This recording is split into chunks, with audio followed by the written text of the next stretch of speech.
하나님의 말씀 시편 33편 12절 같이 읽겠습니다. 시작. 여호와를 자기 하나님으로 삼은 나라 곧 하나님의 기업으로 선택된 백성은 복이 있도다. 아멘. 하나님 이 시간에 주님 도와주시고 또 함께 하시며 하나님께서 친히 우리에게 말씀하여 주시고 또 주님의 뜻 가운데에서 우리가 살아갈 수 있도록 능력 베풀어 주시길 간구합니다. 성령 이 시간에 운행하여 주셔서 우리를 충만하게 다스려 주시고 사로잡아 주셔서 주님이 원하신 사람으로 변화시켜 주시옵소서. 말씀을 전하는 종을 붙들어 주시고 강건케 하여 주시옵소서. 예수 그리스도의 이름으로 기도합니다. 아멘. 샬롬. 네, 그대 행복한 사람이요. 네 번째 시간입니다. 오늘은 하나님께 소유된 백성의 행복에 대해서 여러분과 함께 나누려고 해요. 우리 읽었던 말씀 한 번 더 읽어볼까요? 시편 33편 12절이요. 시작. 여호와를 자기 하나님으로 삼은 나라 곧 하나님의 기업으로 선택된 백성은 복이 있도다. 아멘. 여호와, 우리가 여호와 많이 들어봤잖아요. 많이 사용하기도 하고 하는데 이 여호와가 뭐죠? 여호와는 성경에 게시된 하나님의 이름이잖아요. 그렇죠? 여호와 하나님 이렇게 하죠. 이 여호와는 그 광야에서 하나님께서 광야에 살고 있던 그 모세를 부르실 때 이제 이런저런 이야기를 막 하고 임무를 주시고 하죠. 그때 이제 모세가 당신의 이름이 뭡니까? 어떤 신이 나를 보내셨다고 해야 합니까? 라고 하면서 이름을 여쭤봐요. 그때 하나님께서는 나는 스스로 있는 자다. 우리 성경엔 그렇게 번역이 되어 있죠. 나는 스스로 있는 자다 라고 답하십니다. I am who I am 이렇게 하기도 하고요. 나는 나다. 나는 스스로 존재하는 자다. 이렇게 쓰기도 하는데 이때 계시하신 그 이름 나는 나다 라고 할 때 그 이름을 히브리어 네 글자를 사용하셔서 말씀하셨거든요. 그게 이제 여호와라고 우리가 부르는 그 거룩한 이름인 거예요. 그런데 그 여호와라고 진짜 주님이 그런 식으로 발음하셨을지 우리는 몰라요. 왜 그러냐면 이 기록을 해놓고도 그 유대인들이 이 하나님의 이름을 잘못 불렀다가 내가 죄를 지으면 어떡해, 망령되이 일컫으면 안 되잖아 해가지고 이 유대인들이 그 이름이 나올 때에, 그 이름이 성경에서 이제 나올 때에 그 여호와라는 그 단어, 네 글자 단어 대신에 주님, 그러니까 아도나이, 주님이라는 그런 단어로 대신 읽었어요.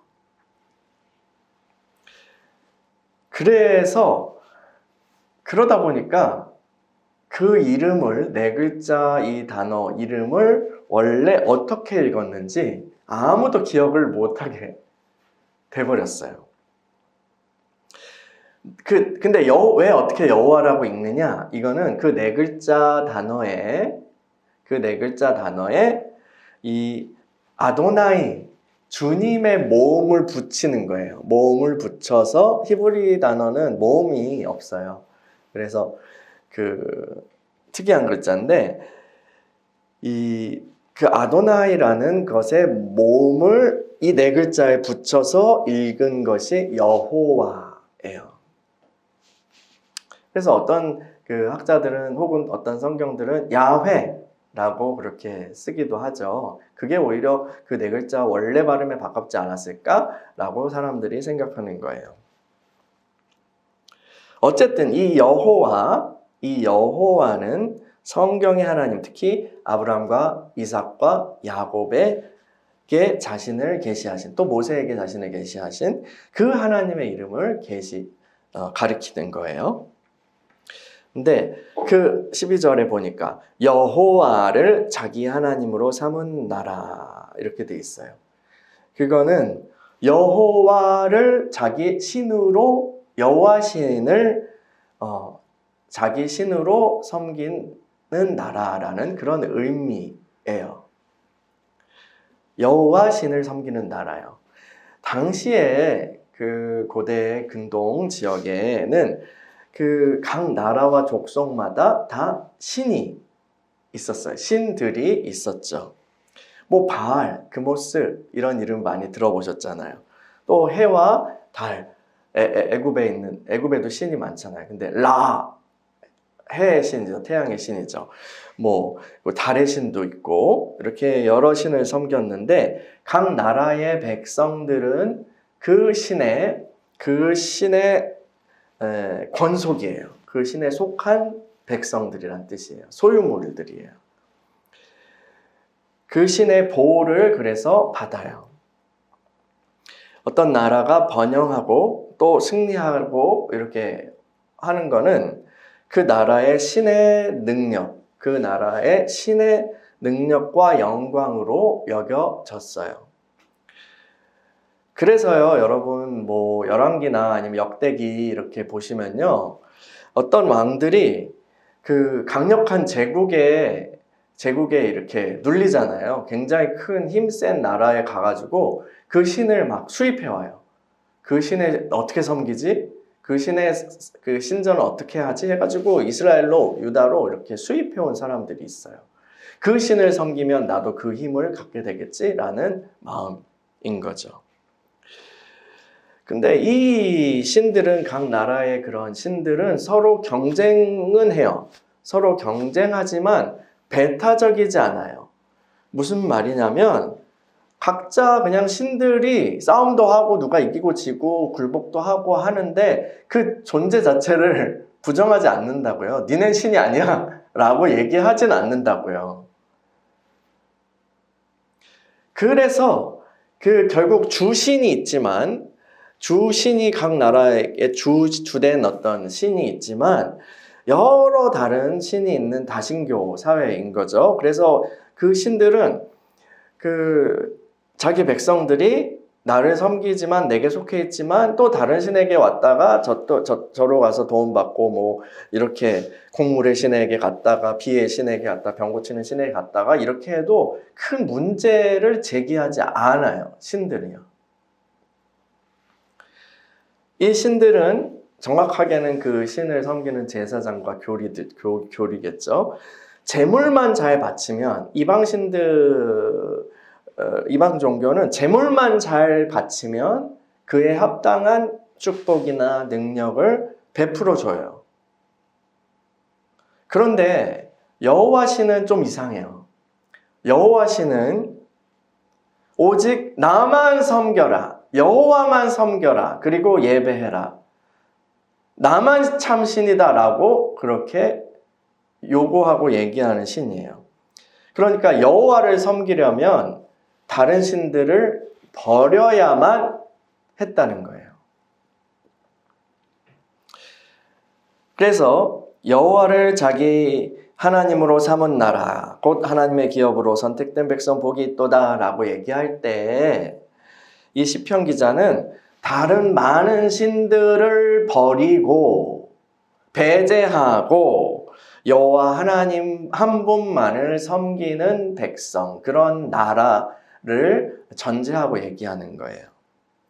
그래서 이렇게 얘기할 때는 다른 많은 신들보다도 여호와 하나님 한 분이 얼마나 비교할 수 없이 좋은가 라는 것을 이렇게 노래하는 거죠. 저 신도 좋고 요 신도 좋지만 여호와도 좋아요. 여호와도 한번 들러주세요. 이런 차원이 아니고요. 오직 하나님 한 분만을 섬기는 그 믿음이 얼마나 합리적인 선택인지 그리고 행복한 일인지 광고하고 있는 거예요. 여러분, 다른 모든 신들을 다 버리고 여호와 신에게 속하는 것이 여호와 한 분, 여호와 신 한 분에게 속하는 것이 좋은 이유가 뭘까요? 첫 번째로 여호와 하나님은 옳은 일을 사랑하시고 또한 실행하시는 신이시기 때문입니다. 시편 33편 이 앞부분을 볼게요. 12절의 앞부분 1절부터 11절까지 우리 읽어볼게요. 시작. 너희 의인들아 여호와를 즐거워하라. 찬송은 정직한 자들이 마땅히 할 바로다. 수금으로 여호와께 감사하고 열줄 비파로 찬송할지어다. 새 노래로 그를 노래하며 즐거운 소리로 아름답게 연주할지어다. 여호와의 말씀을 정직하며 그가 행하시는 일은 다 진실하시도다. 그는 공의와 정의를 사랑하시며 세상에는 여호와의 인자하심이 충만하도다. 여호와의 말씀으로 하늘이 지음이 되었으며 그 만상을 그의 입기운으로 이루었도다. 그가 바닷물을 모아 무더기같이 쌓으시며 깊은 물을 곳간에 두시도다. 온 땅은 여호와를 두려워하며 세상의 모든 거민들은 그를 경외할지어다. 그가 말씀하심에 이루어졌으며 명령하심에 견고히 섰도다. 여호와께서 나라들의 계획을 폐하시며 민족들의 사상을 무효하게 하시도다. 여호와의 계획은 영원히 서고 그의 생각은 대대에 이르리로다. 아멘. 이방신들이 요구하는 것은 그저 종교적 의례와 헌신이에요. 그래서 사제들에게 혹은 그 신당에 제물을 바치고 돈 바치고 열심히 모임에 나오고 하면 그 신도 그 신을 찾아온 사람의 소원을 이루어 주도록 축복하죠. 그 신들은 거룩하게 살아라, 정의롭게 살아라, 사랑하라 이런 것들에는 관심이 없어요. 그러니까 도덕적인 기준이 옳은 것에 대한 관심이 없어요. 뭐가 옳은 거냐면 나한테 찾아와서 돈을 바치면 네 원하는 걸 이루어 줄게.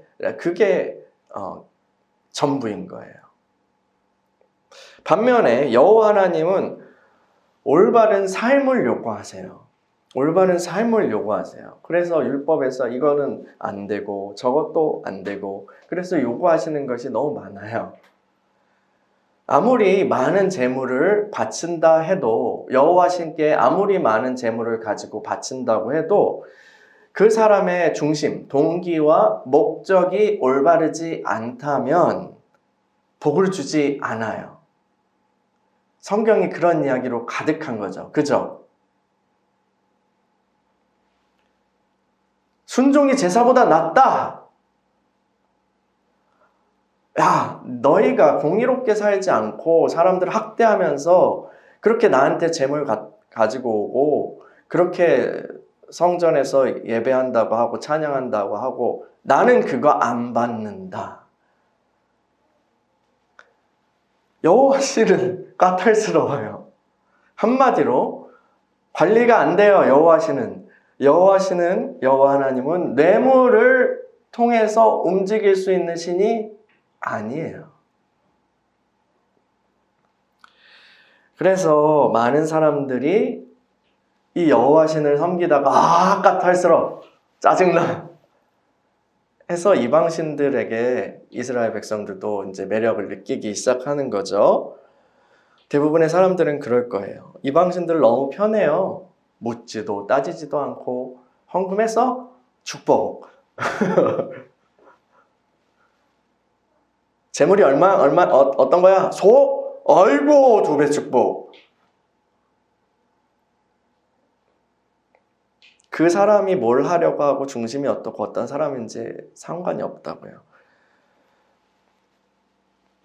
어떻게든 원하는 것을 이루려고 하는 탐욕스러운 사람들에게 올바른 일을 사랑하는 신은 필요가 없어요. 그런 신은 필요가 없어요. 탐욕스러운 사람들은 돈만 주면 무엇이든 할 수 있는 그런 신을 원합니다.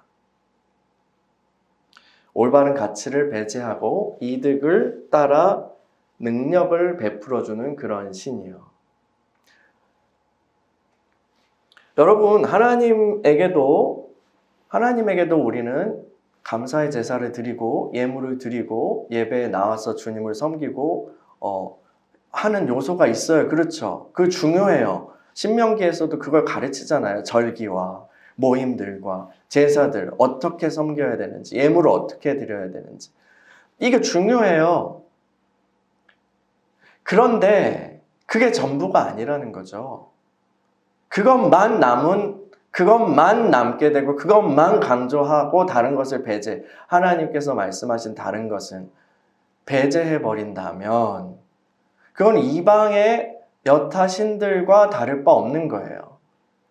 그래서 여러분, 우리가 분별할 때요 이게 중요해요. 더러운 이단들 있잖아요. 사교들이요. 더러운 사교 집단들은 결국은 원하는 건 돈이거든요. 힘이거든요. 그리고 그 사람들은 옳고 그른 거에 중요하지 않아요. 자기들에게 나와서 맨파워를 보태주고 자기들에게 나와서 돈을 바치고 그러면 넌 잘되고 넌 구원받고, 이게 사교의 논리라고요. 아무리 다른 걸로 포장해도 그 중심이 그거라고요. 그런데요, 건전한 교리를 전한다고 하는 그런 우리 교회들도요, 이것만 강조하게 되면요, 사교 집단과 다를 바 없어지는 거예요. 이 선지서에서, 그리고 그리스도께서 오셔서 그렇게 한탄하시고 그렇게 분노하셨던 것이 그거거든요. 단지 이 일정한 부분, 이 특정한 종교의 번영을 허락해 준다면 종교적 혜택을 누리게 해주겠다, 신의 가호를 얻게 해주겠다라는 종교인의 태도들이요. 그렇게 변질돼 버린 믿음이요.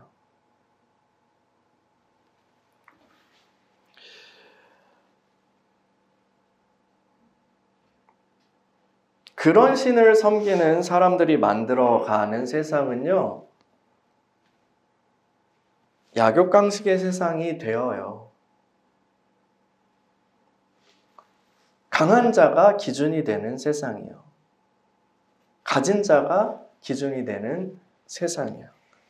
그런 사회에서는요, 약하고 가난한 것이 도덕적으로 잘못한 것이 돼요. 틀린 것이 돼요.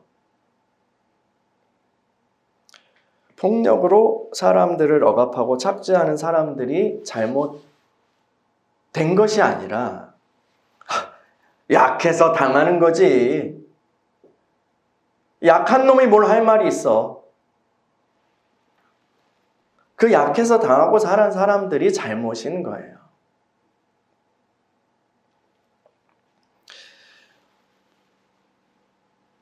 그게 어둠의 권세가 좋아하는 세상이죠.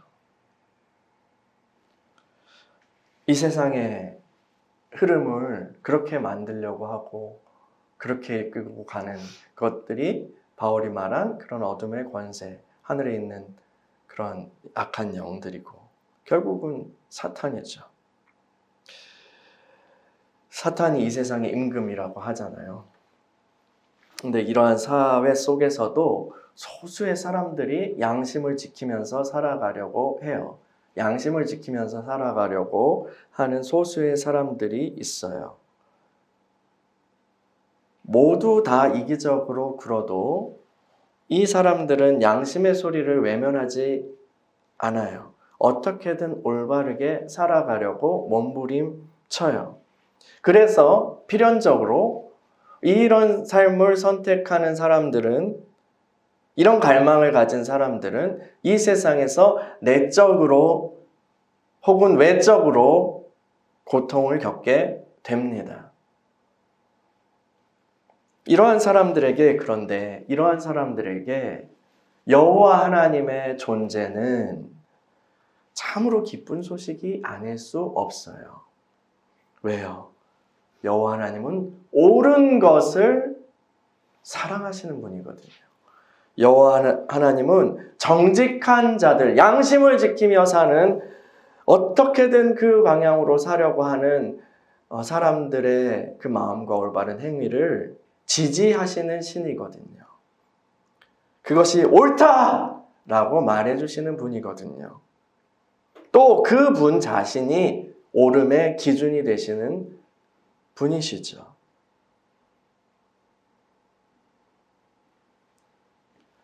그 포스트 모던 세상에서요, 사람들이요, 옳은 것은 없어. 결국 절대 진리는 없어. 모든 사람이 다 다양하고 모든 사람이 다 그 각자의 기준을 따라서 자기를 결정할 수 있어 라고 하면서 그게 다양성이지, 다양성의 존중이지, 그게 아름다운 세상이지 했어요. 근데 결국은 누가 출연해요? 그래? 그러면 내 마음대로 해도 되겠네 하고 강한 사람들이 고개를 드는 거예요. 마음대로 해도 되겠네.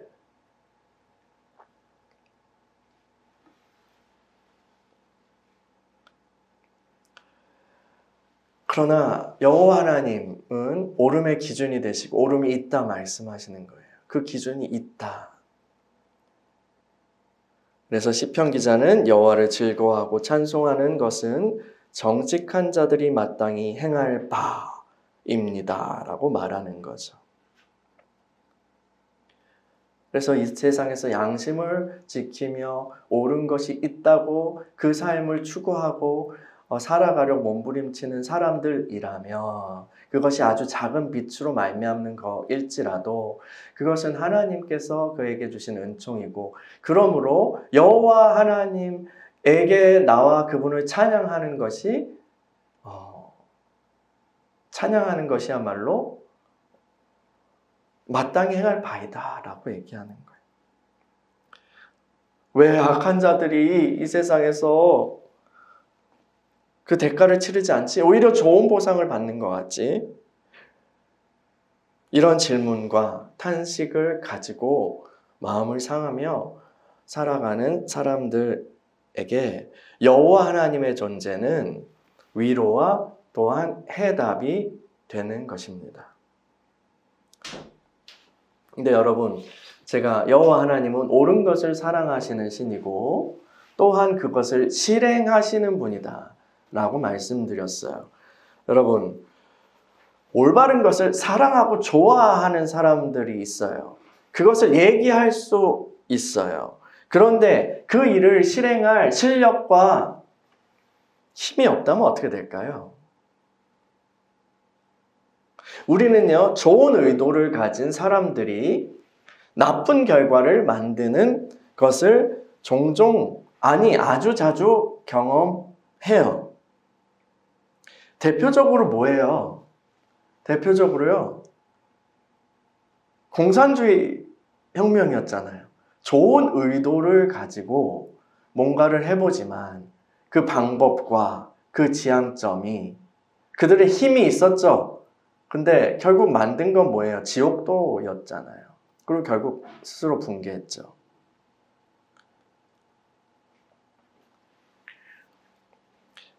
또 우리나라의 어떤 그나마 양심적이라고 볼 수 있는 그런 민주 진영에 속한 정부들도 이 좋은 의도로 그런 실책을 하는 일들이 많았어요. 비정규직을 없애야 돼. 비정규직은 안 좋아. 비정규직을 없애야 돼. 그러면 회사에서 2년만 고용할 수 있게 법으로 딱 막아놓자. 그러니까 어떤 일이 일어나요? 2년이 되기 전에 잘리는 일이 일어나죠. 그리고 11개월 지나고 그 후에 다시 재계약을 하는 이상한 형태의 일들이 일어난단 말이에요. 그건 의도는 좋았지만 지혜도 없었고 잘못된, 오히려 더 악화된 결과를 낳았던 거죠. 또 그 검찰을 개혁하려고 했던, 제가 좋아하는 문재인 대통령. 근데 그거 했어요? 못했어요? 못했어요. 손 못 댔어요. 하려고 하고 시끄럽게만 하고 오히려 더 안 좋게 됐잖아요. 그리고 후에 그 검찰들의 왕이 나타났잖아요. 좋은 의도를 가지지만 지혜도 없고 힘도 못 써서 오히려 그르치는 경우가 얼마나 많은지 몰라요. 이 세상의 일들은요, 선한 의도만으로는 충분하지 않다는 거예요. 좋은 결과를 만들어낼 수 있는 실력도 있어야 한다는 거죠. 특히 정치 같은 거는요. 통치는 마찬가지. 그래요. 결과를 만들어낼 수 있는 지혜와 힘이 있어야 되는 것입니다. 그 결과에 책임지는 사람이 진짜 좋은 지도자이죠. 그런데 이 여호와 하나님은 선하실 뿐 아니라 전능하신 분이세요. 공의와 정의를 사랑하시고 말씀하시고 할 뿐 아니라 모든 것을 그의 뜻대로 이루시는 분이에요. 자연인들은 그냥 이 세상의 아름다움을 보고 하늘이나 바다나 별들의 놀라움을 보고 그걸 섬겼어요. 그걸 신으로 섬겼어요. 그런데 이 시편 기자는 성경은 뭐라고 계시해요? 여호와 하나님은 그 모든 것들을 말씀으로 만드시고 좌지우지하신다 라고 이야기하잖아요. 또 역사에 대해서는 어떻게 얘기해요? 세상의 강력한 왕들이 자신들을 신으로 자처하면서 이기고 또 이기려고 해요. 그렇게 승리해서 제국을 이루고 하는 사람들이 있잖아요. 이 제국의 통치자는 세계를, 이 모든 인류를, 이 세상을 자기 발 아래 두려는 헛된 꿈을 꿔요. 그런데 그 제국들은 어디에 있어요? 지금 우리 역사책에서 배우는 제국들은 어디에 있어요? 아수르는, 바벨론 제국은 어디에 있어요? 또 중국을 처음으로 중원을 통일한 진시황은 어디에 있어요? 안 죽으려고 애를 썼던 그 진시황은 어디에 있어요? 또 그 위대한 몽골 제국, 무서운 제국은요? 로마 제국은요? 어디에 있어요? 세상을 호령하는 제국들, 그리고 그 왕들 어디에 있어요? 지금도 강력한 권세들은 있어요. 강력한 나라들이 있죠. 또 우리가 모르는 정말 음모론자들이 좋아하는 것처럼 어떤 거대한 힘들, 거대한 세력들이 있을 수 있어요. 그들은 지금도 자신의 탐욕을 극대화하기 위해서, 신이 되기 위해서 계획을 꾸미고 있을 거예요.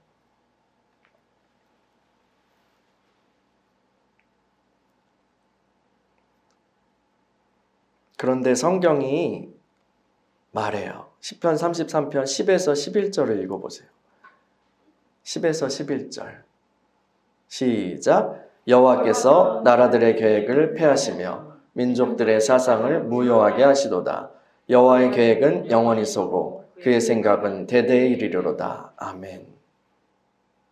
이 나라들의 계획과 여호와의 계획, 민족들의 사상과 그의 생각, 이것이 이렇게 똑같은 같이 계획과 계획, 여기는 사상과 생각으로 했지만 사상과 생각을 같은 단어로 번역한 거예요.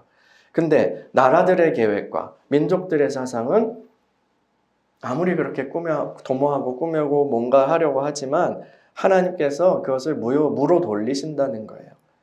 그리고 그분의 뜻을, 그분의 계획을 이루신다는 거죠. 그 계획은 무너지지 않아요. 영원히 서요. 그분의 생각은, 그분의 뜻은 영원히 이르게 될 거예요. 계속해서요. 이것이 성경이 우리에게 가르치는 바예요. 결국은 하나님께서 그분의 계획을 이루실 것이다. 모든 세상 왕들을 무릎 꿇리시고 하나님의 나라가 도래할 것이다. 그 왕국은 무너지지 않으며 영원할 것이다.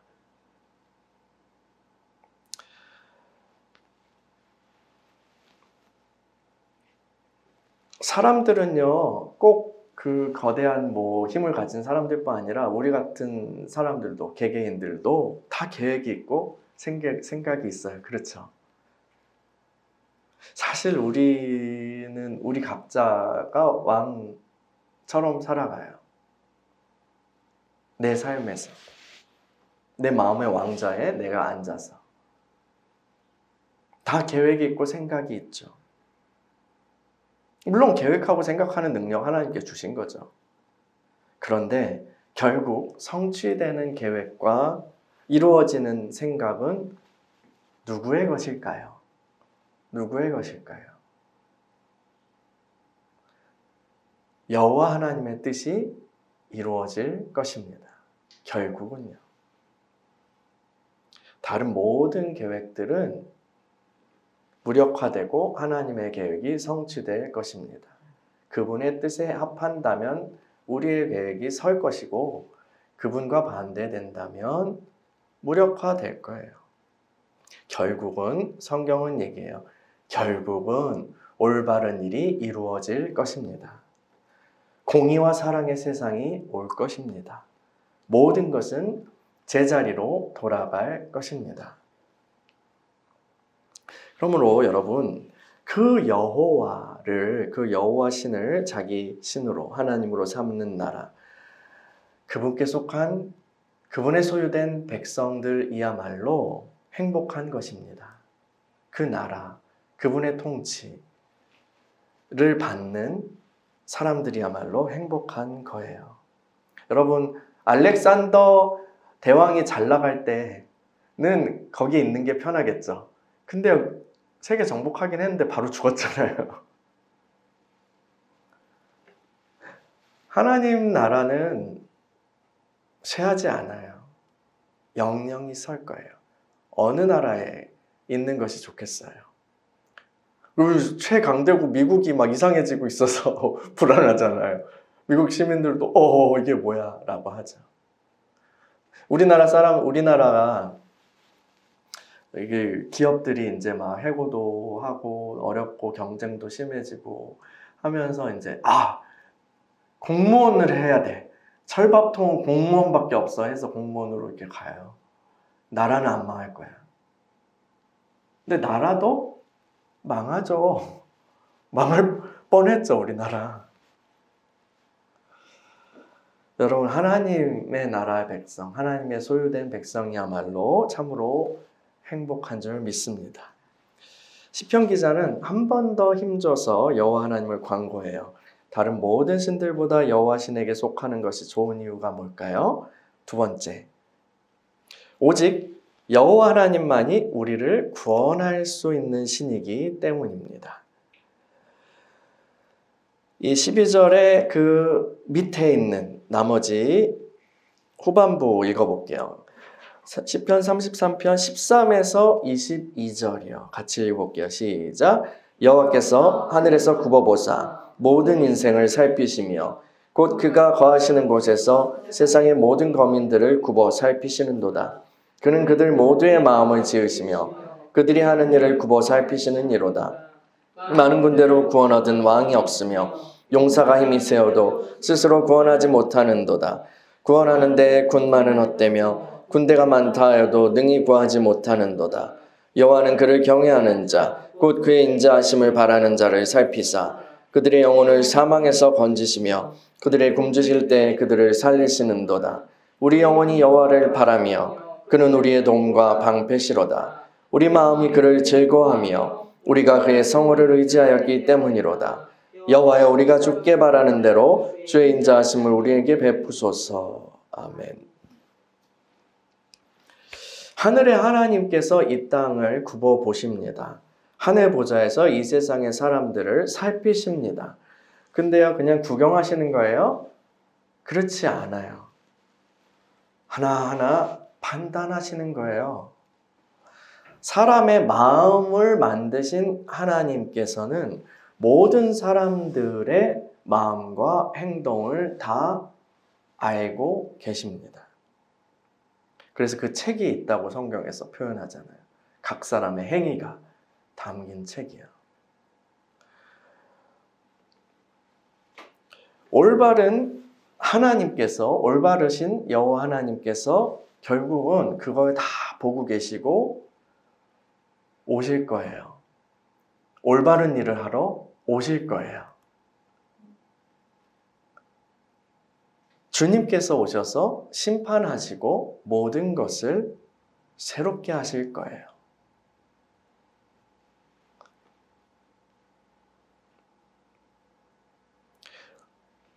그래서 의로운 자는 칭찬받고 탐욕을 따라간 악한 자들은 벌을 받게 될 거예요. 그때에 누가 그 심판을 피할 수 있을까요? 사람으로서는 할 수 없어요.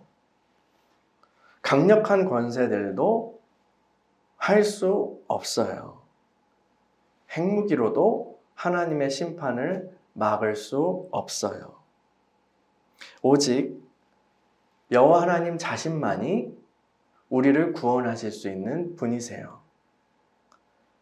그분의 사랑과 자비를 바라는 자들만이 생명을 건질 수 있어요. 여호와 하나님을 경외하는 자들만이 어둠에 물들지 않고 끝까지 견딜 수 있어요. 이 말은 뭐냐면 이 세상에서 그분을 바라는 것조차도 그분을 바라면서 끝까지 견디는 믿음을 가지고 있는 것조차도 우리의 힘으로는 할 수 없다는 거예요.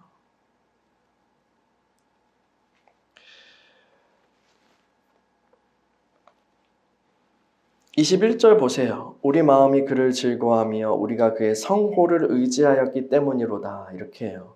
성호, 홀리 네임이에요. 거룩한 이름이요. 우리는 여호와 하나님의 거룩한 이름을 의지하여 구원을 받습니다. 근데요, 여호와라는 거룩한 이름을 읽는 정확한 방법을 우리가 잃어버렸다고, 우리는 모른다고 말씀드렸어요. 어떻게 해요? 큰일 났네요. 그러나 괜찮습니다. 여호와 하나님께서는 우리의 구원을 위한 확실한 이름, 그 성호를 우리에게 나타내셨기 때문이에요. 그 이름은 뭘까요? 우리 사도행전 한번 볼까요? 이 부분을 하려면 조금 많이 읽으면 좋겠지만 시간이 없기 때문에 4장 11에서 12절 사도행전 4장 11에서 12절만 읽고 설명할게요. 사도행전 4장 11에서 12절 같이 읽어볼게요. 시작. 이 예수는 너희 건축자들의 버린 돌로서 집 모퉁이의 머릿돌이 되었느니라. 다른 이로서는 구원을 받을 수 없나니 천하 사람 중에 구원을 받을 만한 다른 이름을 우리에게 주신 일이 없음이라 하였더라. 아멘. 우리의 구원을 위해서 주신 우리가 의지할 그 성호는 그 이름은 뭐죠? 하나님 주신 이름? 예수예요. 이 장면에서 조금 앞에 이제 오순절날에 성령께서 임하시고 베드로가 설교를 하잖아요. 그때 이 일은 성령의 강림이다라고 설명을 하고 복음을 전하는데 그때 베드로가 그 요엘 선지자의 말씀을 인용해요. 거기서 요엘이 뭐라고 얘기하냐면 이제 자녀들은 예언할 것이요 그 말씀이 있어요. 그래서 근데 길게 인용하거든요. 그 요엘 선지자가 그 인용한 그 부분에 어떤 말씀이 있냐면 누구든지 주의 이름을 부르는 자는 구원을 받으리라 라는 말씀을 베드로가 인용해요. 그래서 우리가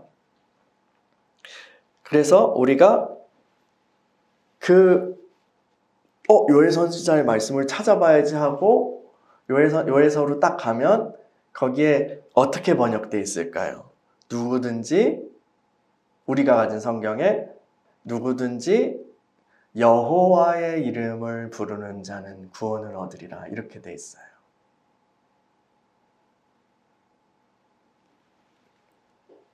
그리고 베드로는 또 얘기해요.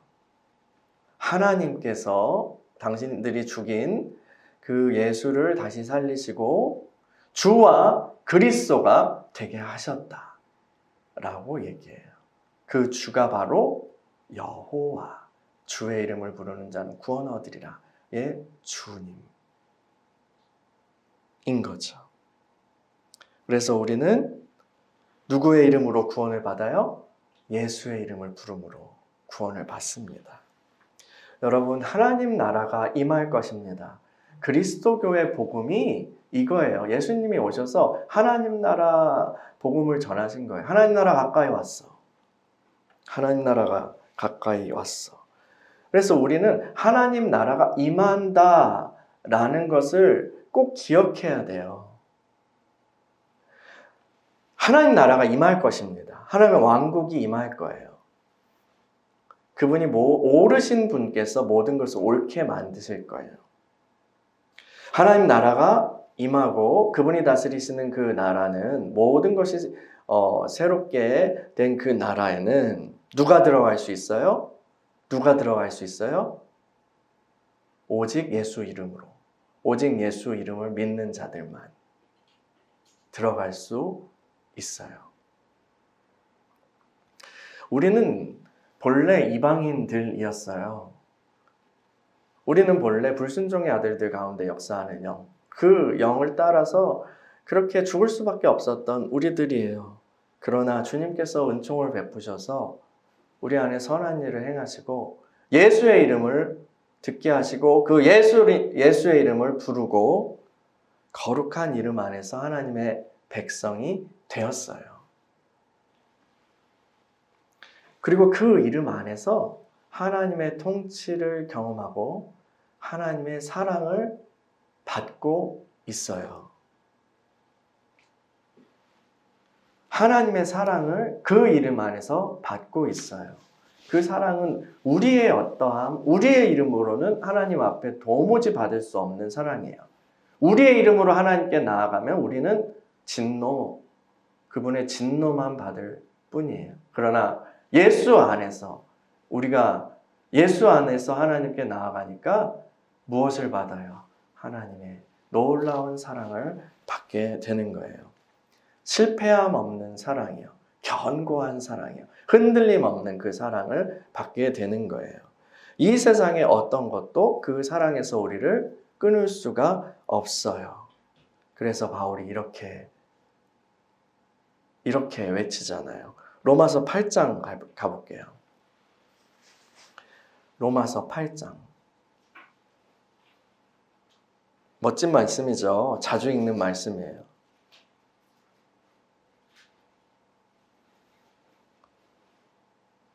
로마서 8장 38에서 39절이요.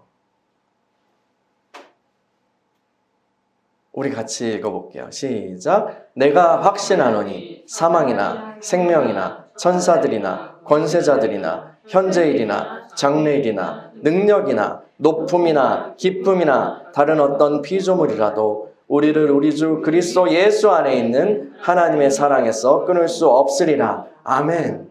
여러분, 지금 예수 안에 있는 여러분들에게 하나님께서 그 사랑을 부어주고 계십니다. 그 사랑은 끊어지지 않는, 어떤 것도 끊을 수 없는 그 사랑이에요. 그 사랑에 눈을 뜨고 그 사랑에 반응하고 그 사랑으로 인해서 기뻐하고 그 사랑으로 인해서 찬양하고 즐거워하고 또 더욱더 그 마침내 하나님 나라가 온전히 도래할 것을 사모하는 저와 여러분들이 되기를 소망합니다. 이 예수 안에서 우리가 이 놀라운 은혜를 누리고 있어요. 여러분들, 우리의 눈을 더 열어주셔서, 마음 눈을 더 열어주셔서 이것을 더 깊이 알게 되기를 원합니다. 사도가 기도한 것처럼요. 야, 하나님께서 이 놀라운 일들을 행하셨어. 어떤 은혜를 부어주셨는지 너희가 더 알기를 원해. 여러분의 마음 눈을 열어주셔서 그것을 더 깊이 알기를 원합니다. 라고 그렇게 기도하잖아요. 이 놀라운 은혜를 우리가 누리고 있습니다. 그리스도 안에서 우리는 여호와 하나님의 백성이 되었어요. 거룩한 나라가 되었습니다. 그 나라가 이제 곧 도래할 거예요.